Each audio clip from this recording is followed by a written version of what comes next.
Hello everyone, here is Daniel Budai with another episode of our Ecom show, and today I'm here with Jure from Slovenia, and it will be a very exciting podcast today because he will tell everyone how we can scale from zero to, let's say, hero inside Euro in e-commerce. Hey Jure, how are you today? Yo, Daniel, I'm good. How are you? Yeah, it's a very nice day here in Hungary. Thank you. Um, So before we jump into the nitty-gritty, so I always like starting with this. Please tell us, how did you end up in this world of e-commerce and online marketing? What's your Okay, background? what's my background? So, this was actually the first serious job that I actually got. So, I was Mm. actually coming out of the Faculty of Economics and I studied entrepreneurship. And when I finished the school, so after 3 years, I had no idea what I wanted to do with my life, to tell you the truth. So what I did, I actually applied for an internship in a marketing agency because one of the topic that was most interesting to me was marketing, and I wanted to learn how to actually leverage digital marketing. So I understand the physical, so how the TV, the radio works, but I was really curious about the digital because one thing that was interesting to me is that you can actually define who sees your ads. So I think this was one thing, and I started with the internship there. Then I work there for half a year, and then I Mhm. started my first agency. Okay, I understand. And one more question about this topic. So, did you study marketing in the university, and was it helpful for this? No, Not at all, no. right? No. Okay. So we actually had one course for marketing, and I actually don't remember anything about it. But it was because I think we actually were analyzing one case study that was interesting to me at that time. But other than that, we haven't actually touched any of the digital marketing back Yeah. then. So I wouldn't say it was very helpful, but I would say that faculty for me was very helpful about how to actually see the bigger picture, because I actually Mm. studied economics and specialized in entrepreneurship, and it was really valuable for me to understand what are the different areas that you need to actually cover for the business. So I think this Mhm. was actually the biggest upcoming of going there, to understand that it's not only one topic, but it's actually a bigger picture. Yeah. And I can hear this thing that these case studies, or maybe sometimes you can see real companies, or maybe the networking. What is good in universities, actually, not the material that you really learn. Um, yeah, but our main topic today is more like scaling e-commerce companies. You have, a lot of experience with that. So probably the most important, or sorry, not important, most exciting for us is this story where you could scale with the team from 0 to 50 million revenue per year, and in Europe.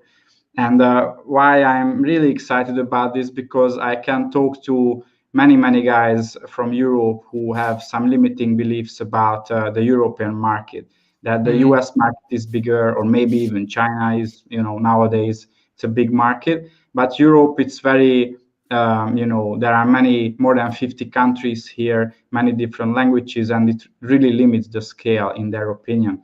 So please tell us the story of this brand. Where did you start with this brand? Yeah, cool. So actually, the whole journey was 4 years long, and we were actually, so it was we started from scratch, so bootstrap the business. We're in Slovenia, so it was Shopify store, one country, one product. We started Mm. advertising with 15 to 20 euros per day, and just Yeah. see what's the cost per order there. And it was back in 2015, so we started in 2015. And the journey was actually start with here in Slovenia with one product, and add products on top of that. And what we quickly found out is similar to the limiting belief that the majority of the people has, that you have limited space of how big you can actually scale in a certain country or in a certain region. So what happens in our case, it was like, so first we sell one product, then we added some more products because we didn't want to be dependent only on one product or few products. So we actually touched on several different product categories to diversify the target group. And then actually within 2 to 3 months, we actually started making like 60 to 90K per month. And so here in Slovenia, back then it was 1 million people on Facebook. So we started with the acquisition channel, Facebook plus Instagram back then. We added more channels on top of that later in the process. But what happened there is that our approach was that we wanted to figure out what's working on the existing market. We wanted to reach the ceiling, I would say a ceiling where you can't actually scale that fast. And when you actually hit that ceiling, you go to another market. And our approach was that we wanted to localize market by market. And so within 3 years, we were actually present in 13 different markets. So we rather quickly from zero, we became the biggest Facebook advertiser in the region. And we added other channels on top of that. And the approach was always to go global. So go global with the local approach. And we call it go global. And it was like we wanted to localize the language of the customer support, the website, the ads, the influencers. So we try to localize as many things as possible, the payment system, the certificates, so to play as a local player. And what we actually found out that there are many markets that are under the radar. You can actually see one market can actually have, like Hungary as an example, or Czech Republic. It's very under the radar because it's not that big market, so it's a big market for the eastern part of the Europe, but you can actually really generate some really good revenues on those markets because on one thing, so there's not that many competition on the western part of the Europe and US, and when you actually find the right product and the right pricing and the right hook, you can actually really make big numbers on those markets. So our approach was actually open new markets and then try to take bigger percentage of the market share on the market. So it was not like just open as many markets as possible, but first conquer existing market and then move to the other market. And we started with the smaller markets, like, so from Slovenia we went to Croatia, then it was Hungary, Slovakia, Czech Republic, and then we was, okay, let's start with Italy and Germany. And Italy and Germany, for example, were totally different markets because there are other payment methods there. You need some certificates there. Also, the logistic is a little bit different. So we actually needed more time to also understand those biggest markets. But it was just like going step by step, analyze the competition, and try to reflect what's already working on the existing market, and then try to do it 5 or 10% better on the new market. Yeah. Amazing. Global. So that's global. That's the name.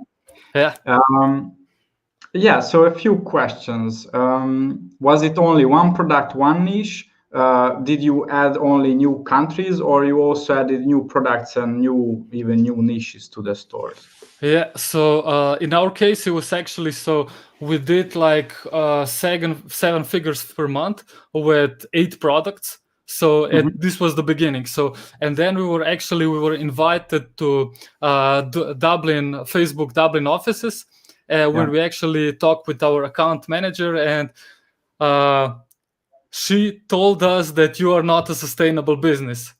And we were like, come on, what do you mean? We're making 7 figures per month. We're very sustainable. And she said, okay, guys, let's imagine 5 of your products die.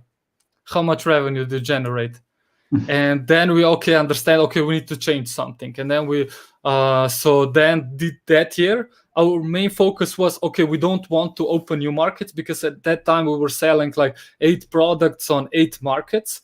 But so our approach was, we want to stay on the markets that we are right now, and we want to build our presence on the existing market. And we added like I think 30 different products on each of the markets. So this was actually, and what that reflects in, we were actually jumped from 1 million per month to 3 to 4 million per month. So it was a huge growth based on we just added products on top of the platform that was already working. So platform meaning the logistics, the content creation, the advertising system, the IT, the finances. So we just updated the current platform with the new products, and with this resulted on the tremendous growth.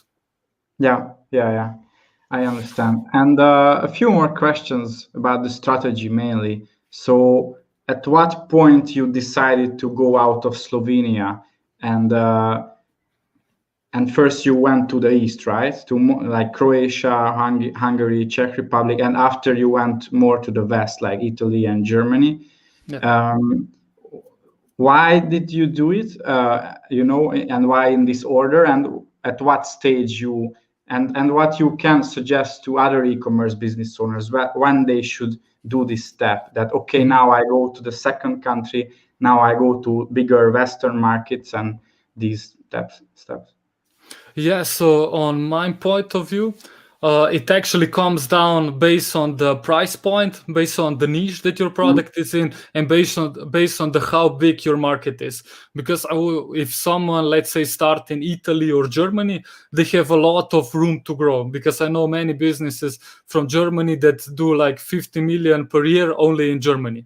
So obviously, when you actually see the growth slowly stops, so it's actually, so in our case, so in Slovenia, it was like when we were doing like 100k per month. So this was in Slovenia. In other markets, it was like 300 to 400 per month. So it actually depends on which countries you're in, plus which products are you actually selling. So how big your target group is, because on some end it could be like 100k, and in another case you can be doing like 1 million in one country if it's a big country. But I would say that you actually understand which is it's the easiest. Usually it's the easiest to start with your own country, where you're coming from, because you know the language, you can do all the copy, you don't need to wait for the translations and everything. So I usually suggest that if someone is from Europe, they start with their native country, because it's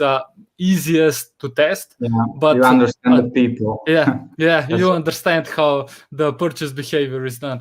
And but if you want to target like for bigger countries, or you want to like do the research to understand which are the biggest players on the market, what's the price point they're selling with, what are the certificates that they have, what are the payment methods that they offer, and then based on that you can decide. But my big suggestion, and I also recommend this to all of people that we're working with, don't open a new country just to open new market. Because if you have a potential to grow in existing market, because if you have like one market that is maybe 20 million population there, and you're doing 200k per month, you're still a very small player. Because obviously if you sell like D2C branded products, your focus should be that you actually take bigger percentage of the market share, because based on that you actually create the branding. If you sell good products, you actually create the branding on the existing, and you can work on the retention. And I know, Daniel, that this is where you guys actually come into discussion. But I'm a huge believer of like try to be a stronger player in the existing market. And if you have like a huge market, when it's like 30 million in Europe, this is like 20-30 million or so on, maybe you can do like 300k or 500k per month before you open the new one. And but in smaller money it could be much easier. So I would look at how the growth is, how the revenue, plus look at the percentage of the returning customer.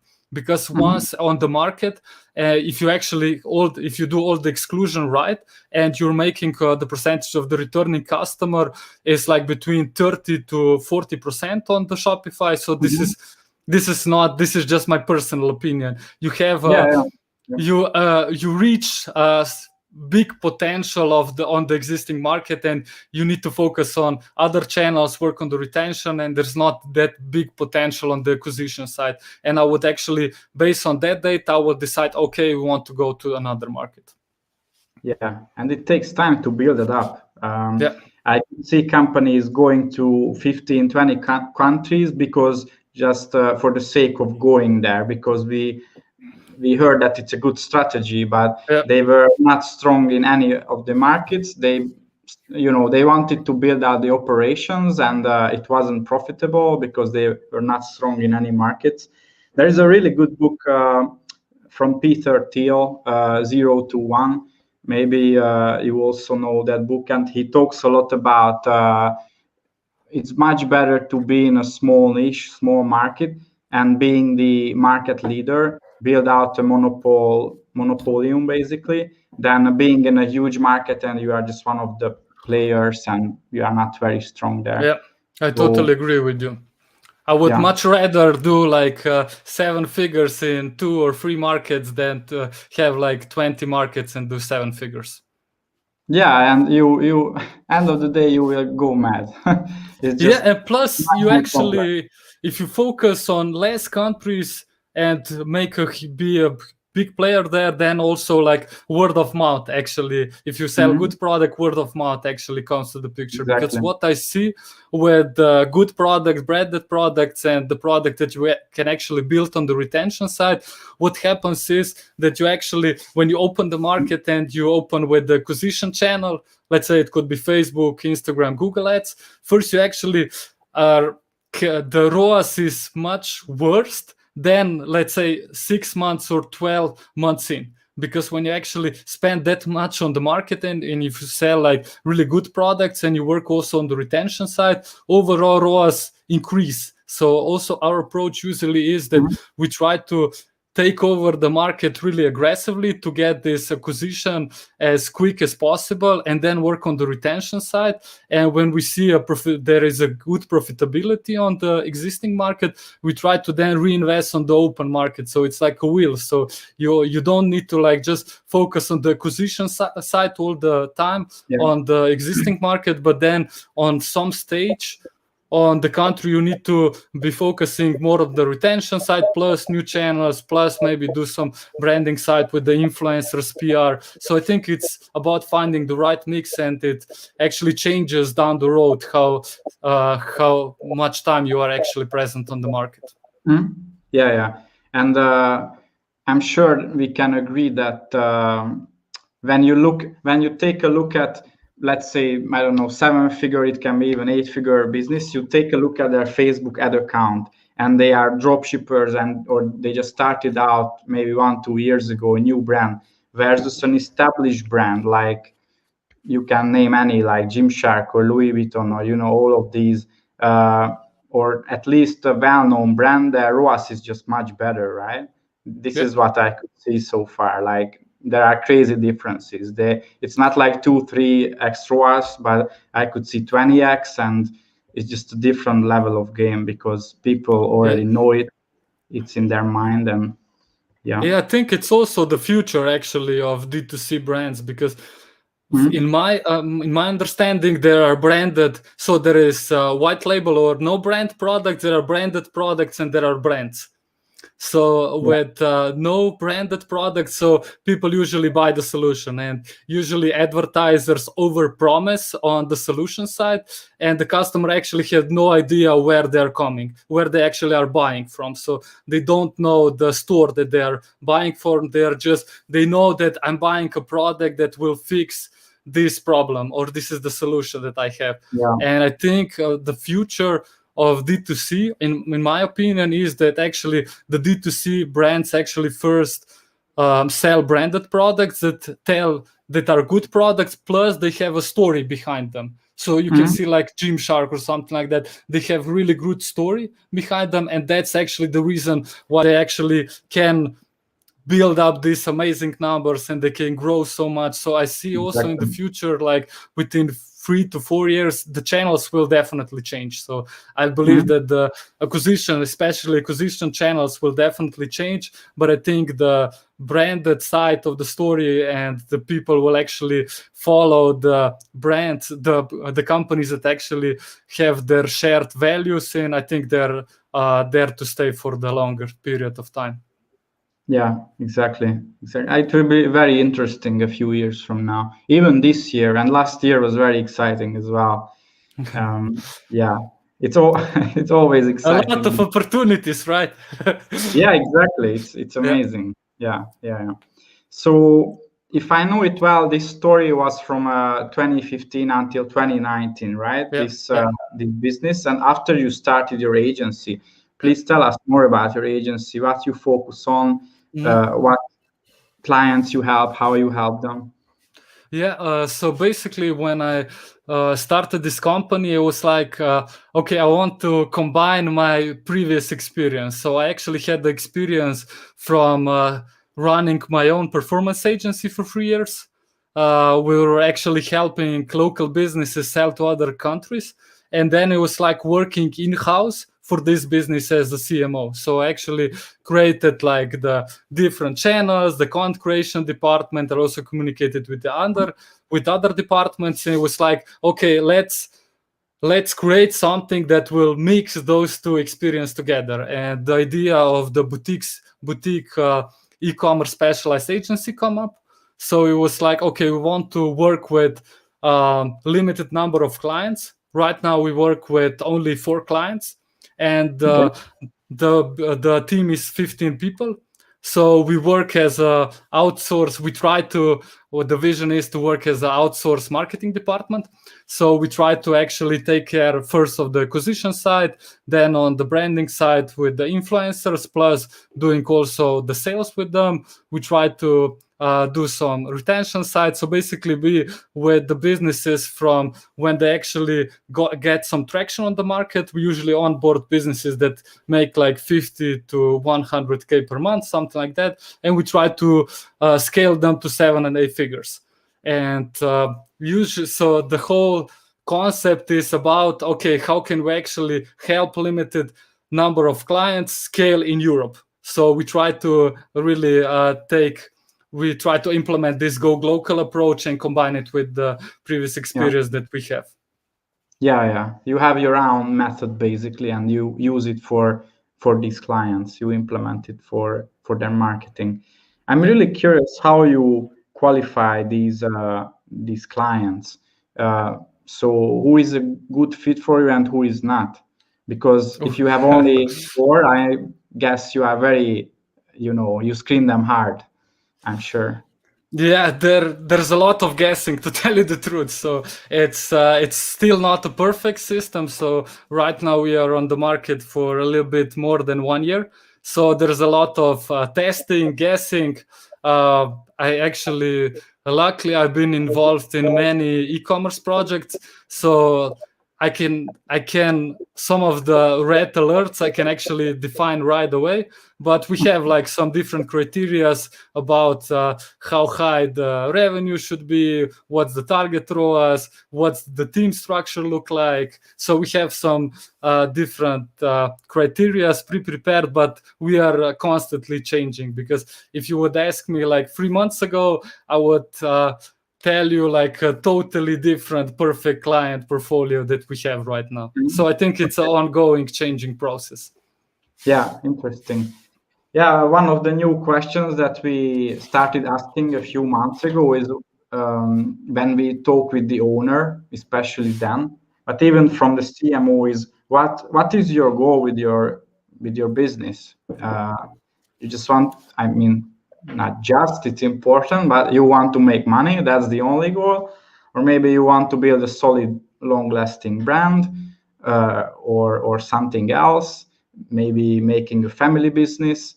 And we always ask this because there are so many different goals what we can see at business owners, and it all defines their actions at the end of the day. Sorry, please. Yeah, carry on. No, so one thing that was also a huge help for us was that we started asking, what did you do before that? Because Okay. what we figure out that it's really helpful that one person is not in the business for the first time, so that it's not their first business, but they actually tested, failed, or scaled. But it's really important for us. It's really important to actually to ask this question: what did you do before you started this business? Plus, what your team looks like. Because usually it comes down to what our team looks like, but on our hand, it's also like a big indicator of what their team looks like, how structured it is, how big is the team, do they try to outsource everything or they have something in-house, how do they operate? So these are two questions that really helped us a lot when we are Yeah. talking with the new potentials leads. Yeah, and also one lady told me that they always ask people, the potential clients, if they have worked with an agency before, and if they haven't, that's a red flag for them, Mm. because they never did it and they expect things very differently than they should be. So yeah, these are all important things. Um, so when we talk for the first time, you mentioned that with this agency, you started this not a long time ago, but you already scaled clients to seven figure with a fashion client. So maybe could you share more about that client? And it's also in Europe. So what happened there? Are they from Yes. Slovenia or somewhere else? Yeah, so they're also from Europe, and we actually took a very similar approach that I actually implemented in the previous company that I work. So it was Mm-hmm. basically started with one market. Yeah. Uh, Different from there was that we actually tried to implement it. So it was not only the acquisition side of the marketing, but it was also we really involved customers early and to run a lot of surveys with them. So we use Typeform for that, just to ask them of what are you missing, what do you like, what did you buy from us, when do you use this product. We also created one survey so they can vote on the design, what they would actually like to see on our store. Plus we implemented like Google Ads plus email marketing. So we tried to really build up um, the sales in one country, and then we moved to another country. So we actually waited more time in one market so to really become a big player there, and then move to another one, because in the previous company we actually moved to a new country much earlier. But it was basically, yeah, we started working with them when they were in business for 1 month. They did 5K, and last month, so in this is March 2021, they did 2.5 million Oh euros. wow, Yeah, wow. with basically 6 markets, and we are testing 2 new ones. So we started testing two new ones, but it was basically done within 6 markets in Europe. Yeah, that's amazing. And one more thing that you mentioned last time is UGC. So Yeah. content creation and creating all of these creatives, it takes a lot of time, a lot of people. I also know that, but looks like you, let's say, crack the code how to. Don't say that, man. You never crack the code with content. But Yeah, yeah, we yeah, found an effective way, I would say. yeah, a more effective way, let's Yeah, say, yeah, until you find the next more effective way. yeah. So, so yeah, So how does it look like? yeah, so maybe a quick story behind it. Yeah, So when I was actually working the previous company, we were actually, the bottleneck was always content creation. So yeah, it wasn't about how much ads can we create, if we found something that works, can we scale it or not. So this wasn't the big question. The biggest question was how many content can we actually test, because down the road, when you actually are doing ads for a longer period of time, you still know that the 80 to 90% of the things that you test won't work. So you need to actually find those 10 to 20% that works to be enable you to actually cover all the testing budget plus to scale to make some profit. And what we actually, so we tested several different approaches. So one approach was actually we hired a creative agency in US. So basically a deal with them was, okay, we want like 150 videos per month. This is the fee that we pay you on the monthly basis. We will send you which product we want videos for. We will send you a brief of the videos that are working for us, and you create the content. And then the biggest problem was the time lag, the communication, and the pricing. So it was still price effective based on the what was out there on the markets based on the other creative agencies. The time lag was really a problem because the shipping time plus they were actually stacking these different shootings together. So we needed to do the briefing for 1 month and a half or even 2 months in front. What do we need? And if you actually come from the digital marketing, you know that it's hard to plan for 1 week or 2 weeks. See if in advance, imagine 2 months. And the third one, it was the communication. How quick can you actually understand what's working and what's not, so you can actually adjust it? So this was the first attempt. The second attempt was actually that we created our own studio in-house. So we actually got this big place, and we actually bought furniture from IKEA, and we set up the studio. So we actually had like the whole house in one room. So it was like just camera was moving on different part of the room. So everything was actually shooted within one place. And the problem was, so we solved the problem on the pricing side. So it was much cheaper. The communication was much better because it was our own in-house team. And we can actually communicate with the media buyers right away. I really believe that the most important communication is between creative and the advertisers, because if the creative don't get the feedback, they can't do their job right. But the problem that we got with that was so we had like huge volume, price effective, the communication was, but the problem that appeared was the diversity of the content. So all of the content was very similar because it was all shoot in one place. So this was okay. And then I thought about it, and okay, what can we actually do to solve this problem? So we were price effective, the communication, everything was, only the diversity was the problem. Sorry to interrupt that, but could you see this in the results as well, that because all the videos are in similar environment, the results just getting worse? Or the burnout of the content was much bigger. So we actually when we started with the content from the studio, the results were like really great, but when we use it for the long period of time and we make more shooting for the same product, we see that the results on the new shootings were not as effective. So we actually tested, okay, we want to make UGC, and for UGC we actually wanted to leverage influencers and use them not as the influencers collaboration, but as content creators.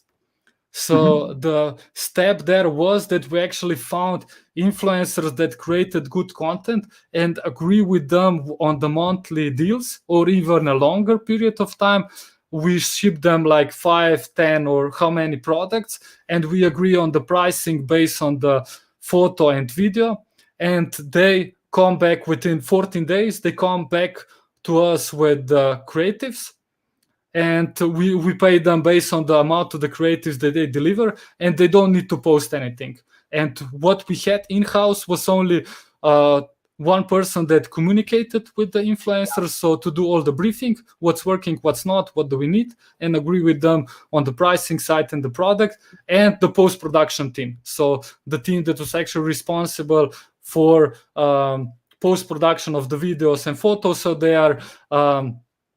are adjusted for the Facebook and Instagram needs. In the majority of the cases, it's not needed because influencers are very aware of what drives engagement of those platforms. But this was actually the system that we implemented, and we also solved diversity of it. So we created a huge amount of content with the huge diversity. The price effectiveness was amazing. So we still leverage this with the majority of our clients. Amazing. Communication was also good because I heard this from other companies. It can be a problem, especially if you have a lot of influencers, and sometimes they are too diverse. Let's say, so they don't follow the rules that they should keep, the branding and all of these things. Was it a problem or not really? So I think when you actually talk about like influencers in UGC, I think it's really important to not be too strict on the guidelines. So understand that the branding side, the majority of the branding side will be done on your website. So the ads are the connector between potential buyer and your website, and the majority of the branding will be done on the website. And I see in so many different cases that the companies were really stubborn on how the creatives look like, and they were not open to UGC content because it wasn't premium production, studio premium production. But when we actually finally agreed that we want to test it, we figure out that in the majority of the cases it outperforms. But it comes down to, for some brands it works, for some it doesn't. This is something that you need to test. So based on the communication, so we try to create different templates, briefing, but it's really important to give them as much creativity space as possible. So obviously there are some limitations and some guidelines, but I think it's really important to take also to catch the opportunity about their creativity, because it comes down that maybe they will create a content, a good idea, where when a team doesn't think about it, it would be something totally new, and it could really outperform all the rest. So I think it's really important to be. And another thing that it's also, I think, really good to mention is that for some of the markets, we found local influencer marketing specialists. So how do we usually, how we work right now in some of the markets is that we have an influencer marketing manager on our side, and she actually communicates with the local influencer marketing specialist,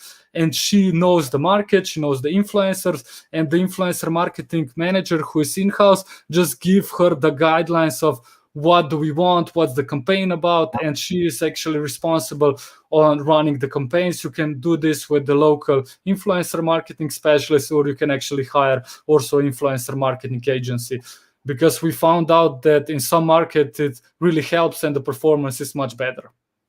Yeah. I just, I couldn't agree more. So amazing strategy. As you said, it's very effective. You save a lot of time and money, and it works well. These people, their brain just, they just understand the audience, and they are with it. And I think it's really important also to have the naming structure figured out, because when you actually create huge amounts of content, I think it's really important also to understand the feedback, what's working and what's not.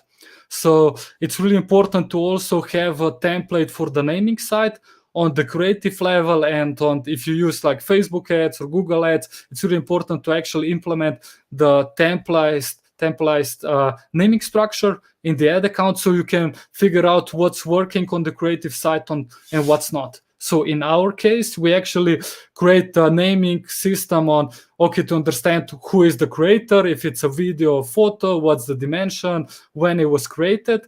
So this is actually the naming that is done on the creative level. And then we do the same naming in the ad account level. And what actually then does, if you have like same creative in several different accounts, what is most important to you to understand on the creative level, if it's work or it doesn't. So what do? We actually connect, like in our case, if we talk about Facebook, we actually connect Facebook with Google Data Studio to export all the data on the ad level, to understand which creative, so the naming is templated, to understand which creatives work and which doesn't. So it's much easier also for the content creation team to understand which content creator, which videos and photos are working best. And you can actually then break it down also on different funnel level to understand, these are creatives that work on the top of the funnel, middle of the funnel, and the bottom of the funnel. So it's really important to also have like a template for the naming side. Yeah. I think last time when we had a webinar, we had the same thing with a Facebook ad guy, with Brian, that many ad accounts, they are just not organized, and just a lot of things just thrown there, and it's very hard to oversee things, what works, the creative, even the media buyer who uses that, and what works and what doesn't. My last question: is there anything else that you want to share with e-commerce guys for this year? Oh, this It's is a one thing. surprise question. Huh? One thing. One thing, yeah. Figure out multi-channel, guys. Do understand that. I think in 2021 it's really important to actually think about different channels and to understand, okay, these are my acquisition channels, these are my retention channels, these are my branding channel, because I think in this year we will have some challenges or struggles with tracking side, and it's really important to actually don't do it just to do all the channels, just do one by one and add one on top of the other. But I think this year will be really important to understand the multi-channel performance on your brand. Yeah, I agree. Best, and maybe one more question: best tool for tracking? Google Analytics? Something Best else? tool? Oh man, this one is hard. So to tell you the truth, we haven't actually cracked the code on the tracking side. We still try to find the right solution for it. We are looking in different tools like Hyros, Wicked Reports, Google Yeah. Analytics, but it's all ups and downs for each of the platforms. So what I usually do is that we track the results on the channel side plus the market side, so the whole country, and we compare them and we understand what's the correlation between different metrics, and based on that we set up the targets. We haven't actually found one tool that would cover all. If you have, please share it with me and I'll test it tomorrow right away. Yeah. Do you have a suggestion for me? I talk with so our agency, we don't do ads, but I talked to a lot of ad experts, especially Facebook ads, and I can hear different things. Many of them, they test multiple platforms. The other day I talked to an agency and they just use Google Analytics, and they understand it fully. I mean, it's a big platform, not everything, but the most important things, and they just use it. They didn't find Hyros to be better. They tested Hyros as well. I don't know much about Wicked Reports, so yeah, every agency is different. But I think analytics is good to go until a certain point. The other day, I also talked with an 8-figure mattress brand, and now they will do their own platform, I think, which is very interesting. But they also do offline. So yeah, it's different for everyone. Yeah. Thanks, At Jure, the end of the day, sorry, please. Yeah, at just the end finish. of the day, the most important is that you're profitable at the end of the day. So Exactly. adjust your tracking that the collaboration will show profit at the end of the month, right? Yeah. And if you go at your bank account, then most likely that's your best analytics, actually. Yeah. Thanks, Jure, again for coming, and thanks for everyone listening to us. We come out with an episode every Thursday in our podcast. And thanks again. Have a great day, everyone. Yeah, thanks for inviting me, Daniel.